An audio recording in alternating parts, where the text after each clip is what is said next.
Welcome to Live DIY. Today I want to show you an alternative method to remove that cinch clamp ring from PEX tubing to salvage a fitting, even a plastic fitting.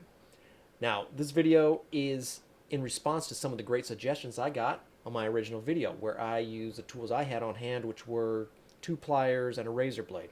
But some of those suggestions were really good and I wanted to try them out.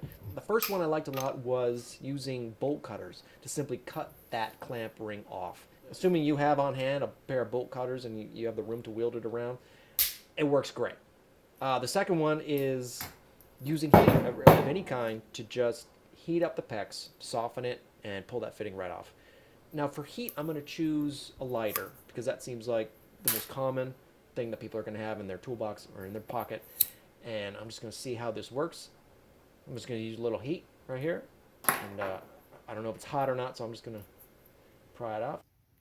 It comes off real easy. Wow, that just pops right out.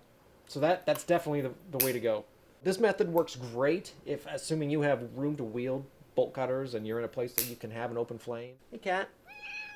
All right, thanks a lot.